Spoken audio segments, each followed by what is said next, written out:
Assalamualaikum warahmatullahi wabarakatuh. Halo semuanya, perkenalkan nama saya Nabila Salsabila dari program studi pendidikan bahasa Indonesia semester 4. Di sini saya akan menerangkan materi tentang teks deskripsi. Untuk memenuhi tugas akhir mata kuliah perencanaan pengajaran bahasa Indonesia dari dosen pengampu Pak Muhammad Miftah Saban dan Ibu Hartati Ramli. Untuk itu, mari kita masuk pada materinya. Yang pertama, kita akan bahas tentang pengertian deskripsi. Deskripsi berasal dari bahasa Latin describer, yang artinya memaparkan, menguraikan, atau melukiskan.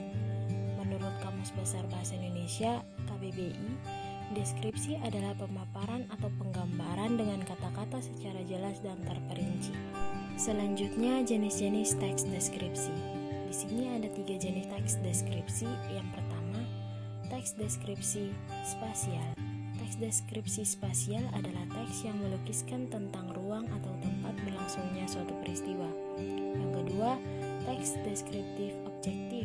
Teks deskriptif objektif merupakan teks yang menggambarkan suatu hal atau orang yang mengungkapkan identitas hal atau orang tersebut. Yang ketiga, teks deskriptif subjektif teks. Deskriptif subjektif adalah teks yang menggambarkan objek seperti penafsiran atau kesan perasaan penulis atau tafsiran penulis.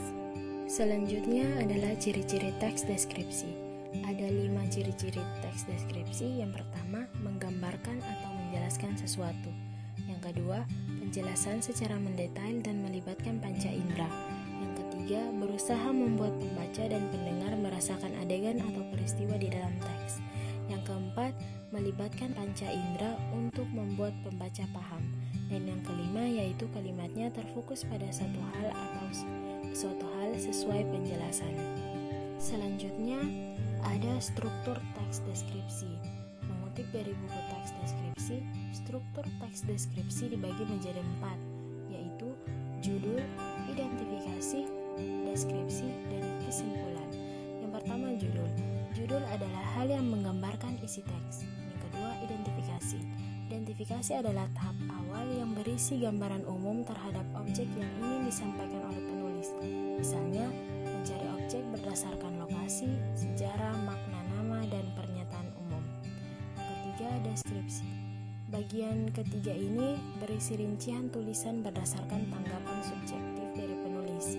Teks deskripsi ini menjelaskan apa yang dilihat, misalnya bagian komposisi warna dan kesan penulis tentang objek tersebut. Apa yang didengar, misalnya penulis membandingkan suara burung merak dengan suara dari jenis burung lainnya. Selain itu, penulis juga mengamati objek. Ada beberapa jenis penggambaran teks deskripsi, yaitu berdasarkan ruang, anggota-anggota bagian objek, proses sesuatu berlangsung, dan fokus penulisan. Yang keempat yaitu kesimpulan. Tahap terakhir adalah kesimpulan yang berisi kesan umum penulis pada objek yang dideskripsikan. Bagian ini bersifat pilihan, boleh atau tidak. Dan yang terakhir adalah contoh teks deskripsi. Dapat dilihat di sini ada sebuah karangan deskripsi tentang tari saman. Karangan tersebut memiliki penjelasan struktur. Yang pertama, judul, yaitu tentang tari saman. Yang kedua, identifikasi, yang berisi gambaran umum mengenai tari saman, mulai dari keunggulan, prestasi tari saman, hingga tujuan dari tari saman. Yang ketiga, yaitu deskripsi. Paragraf 2 dan 3 adalah bagian deskripsi. Penulis memberikan detail mengenai jumlah penari, gerakan tarian, lagu, hingga kostum yang digunakan oleh penari. Dan yang terakhir yaitu kesimpulan atau kesan.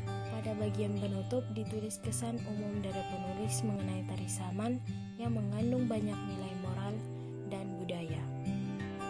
Demikian penjelasan saya tentang teks deskripsi. Semoga dapat bermanfaat dan menambah ilmu pengetahuan bagi kita semua.